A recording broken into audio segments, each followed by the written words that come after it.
Howdy all! How you guys doing today? The Cowboy from the Cosmos here to bring you some quality Risk content. So today what we're going to be doing is we're playing a 6-player classic progressive game with members of the Discord. However, this is a bit of a special one compared to most games.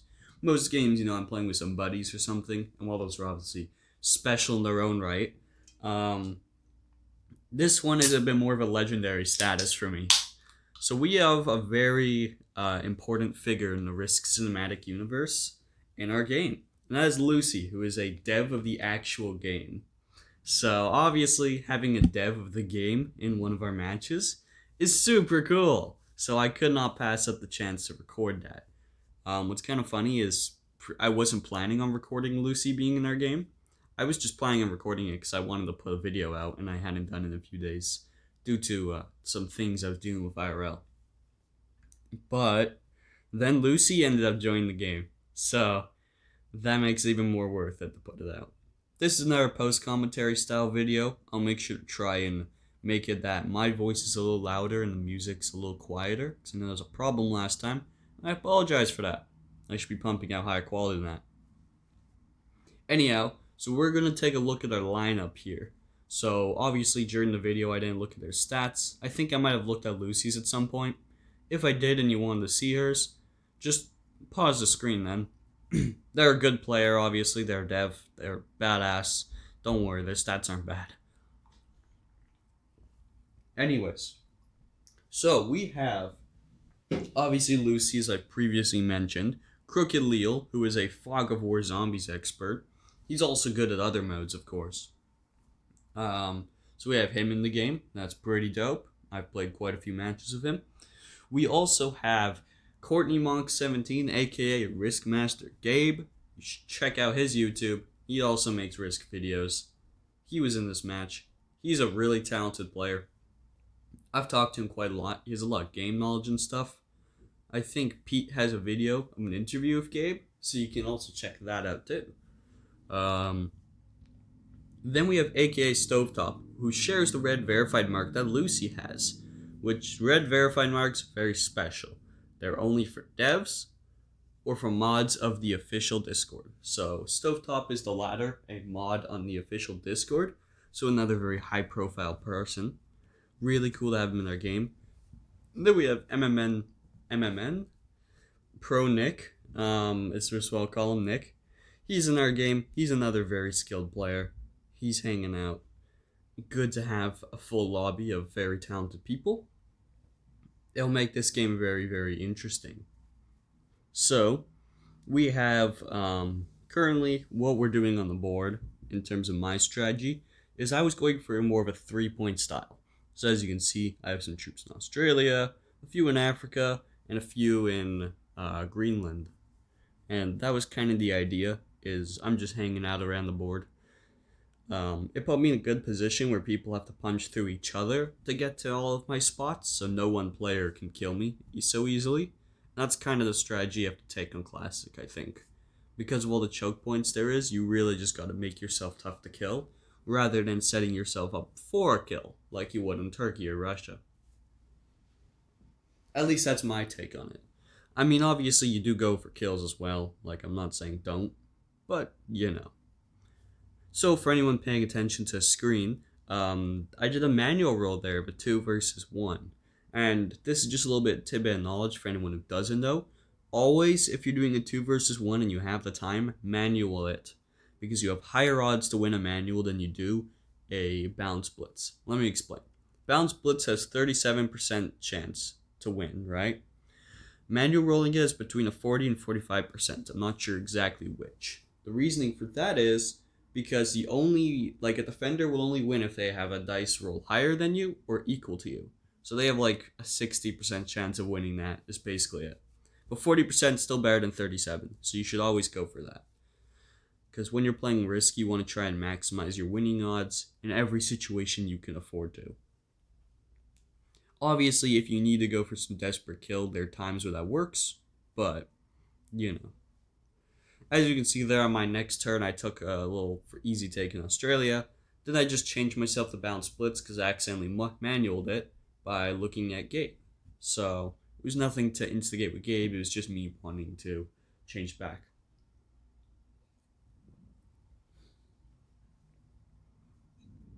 So now as the match progresses, purple player is just kind of fortifying down Australia, which is super interesting. So we have red right outside of Australia. We have Gabe and Lucy inside of Australia. Did I say purple? I meant pink. And then we have me inside of Australia. So it's kind of like Lucy's holding me and Gabe captive, and then Pro Nick's holding all of us captive.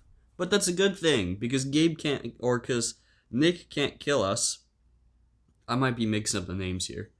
Nick, the red player, cannot kill us because of Lucy being in the way, but at the same time, Lucy can't kill us because she doesn't have a big army on all of our other armies. Like my 10 in Africa, she can't hit right now. She need to put stuff on her 5 and barrel over. But obviously then she also has to kill my stuff in NA. So it's just my goal to try and make myself as hard as possible to take out. As I said before. Drinking some root beer, playing, watching this. Yeah, I recorded this last night, so I don't remember exactly what happens to every degree, but like I know the main outcomes and stuff, right? So Stove just goes for a bit of a take in South America. However, I believe he killed a 3 when doing that. So I think that Nick was quite unhappy about that one. You can see Gabe throwing up the surprised face in chat. So I get my match, and I'm thinking what I should do with it. And I wasn't quite sure. So what I decided to do was make a 4th 10. That's right. Because I was like, hey, so I can't kill anyone with this match, and stacking on my current stacks doesn't really make any sense. And since the whole goal is to try not to die, what if I made another stack somewhere else, so I'm even harder to take out?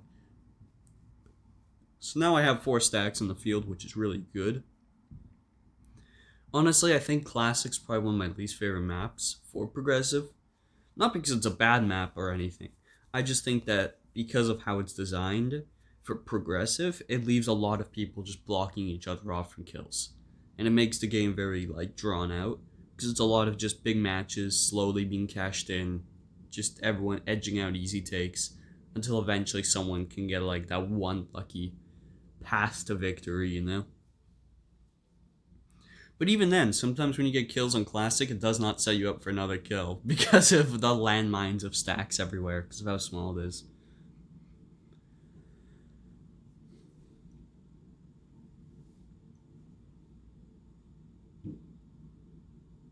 So, I believe previously, before this exact moment happened, I was planning on killing Gabe.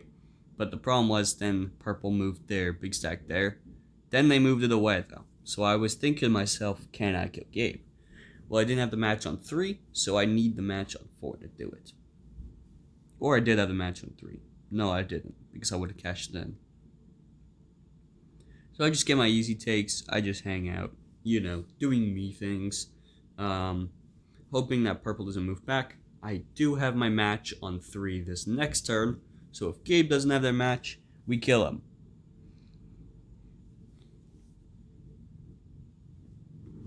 So Crooked takes a while to do his draft, but he does get his attack out, so he doesn't bot out, and that's what's important. He was just thinking very carefully how he wanted to play that. So fair ball to him. Lucy is still chilling with all their positions. Gets the big trade in of 20. Currently was lower in the amount of troops on the field, but starts actually making some troops happen. So then Lucy does something that nobody expected. I didn't see this, at least. She kills Stove. So that was like, whoa, okay. She just wipes Stove off the map, gets her trade in. But she can't kill anyone because she doesn't have enough drips. So I think that at this moment she was trying to think of who she could kill, but then she was like, nah, I can't do it. So she cut it out. We still have our 4-10s strategy, and it's working quite well. It's kept us alive this long, and it's very difficult to actually like properly kill me, because if you even miss one of them, then you're fucked.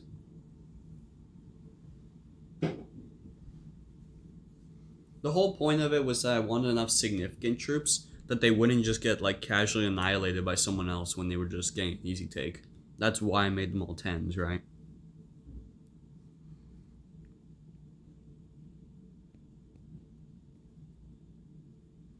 Now, however, here is what changed my plans. Gabe didn't get a card that turn.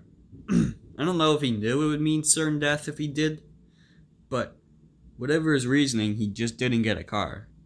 And that sucks, because then it was like, there's no point in killing him anymore, right? But I had to still match in and do my thing.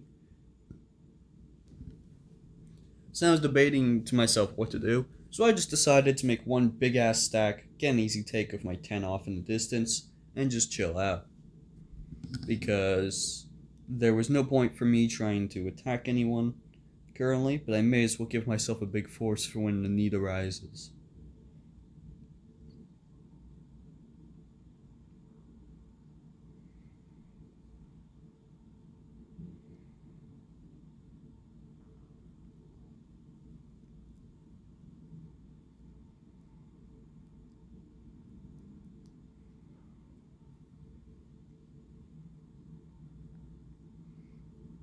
Now Lucy, I believe, was just kind of splitting themselves up, but I wasn't quite sure if they were gearing up for a kill on anybody.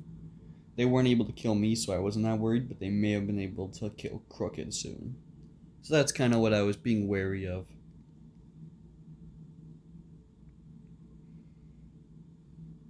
Now, we're currently just watching me put down my troops in my big stack, still just kind of preparing for the kill. I'm trying to go on a hunt here, because I don't really want to get left behind. And I say that, but I am still technically third in total troop count. But I still wasn't feeling like being further down the totem pole than everyone else.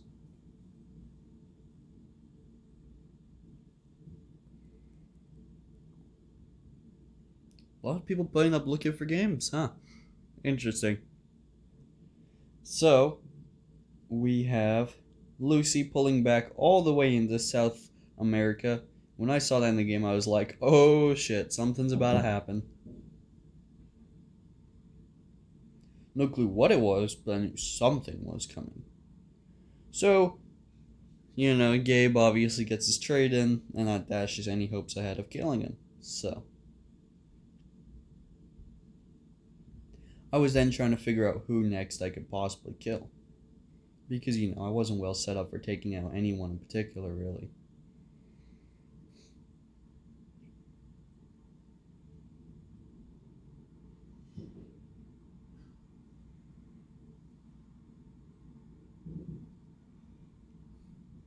So I'm kind of just thinking here. I have my match on 4.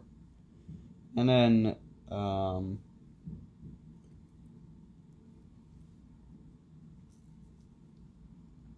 was just trying to be patient, not get too aggressive and do something stupid.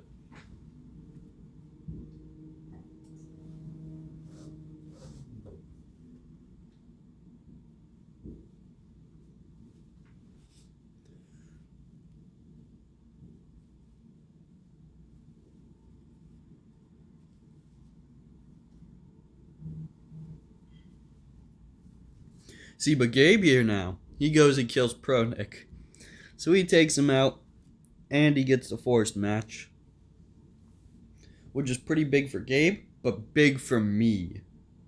And the reason that was big for me is that now he has 4 cards next turn, so now I can actually kill him.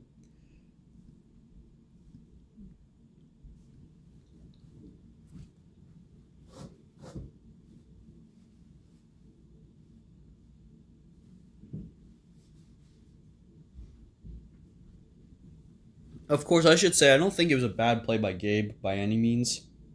I don't think he made the wrong move there. I just think that he didn't realize I was setting up to kill him as much as I was.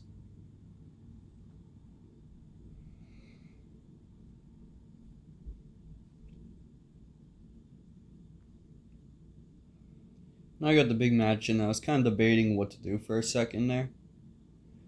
I was like, yeah, fuck it, we'll just hang out. Maybe I might have been able to kill Lucy, but it was so unlikely. I was just like, nah. There's no way. There's no way. I'd have to do some weird splits and stuff, and I just wasn't really a fan of the idea.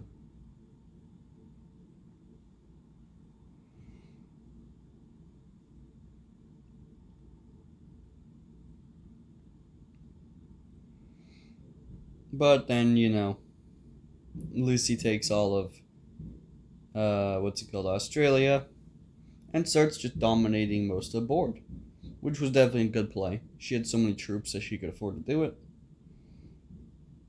So, she goes ahead and just kind of does her own thing. Starts taking territories and bonuses, making themselves really strong. And their stack's bigger than mine, and I kind of knew death was there. I didn't really have a solution to that. So I was just kind of like, oh well, we'll just match those up. In hindsight, doing that actually linked the two, but I already knew I was dead.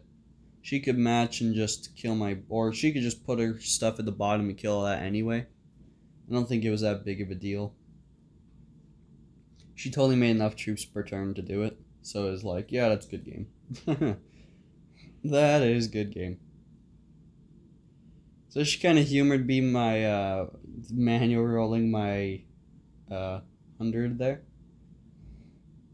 But you know what? I don't mind dying to the SMG Studio dev. I think if anyone I'd want to die to, it'd be Jesus himself. So, I'll take that death with honor. Then she starts punching around all around NA, and that was smart. She just kind of dominated more board space. Matches in. And it looks like Crooked's game is just done now. She takes both of those out. But he has a match. And if you look at the total troops she has, it's 44, and he has 87.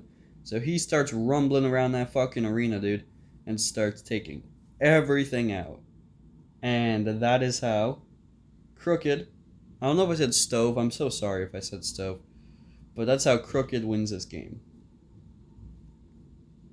So it was very well played by everybody involved, and I hope you all enjoyed this video. Thank you all for watching, and peace out.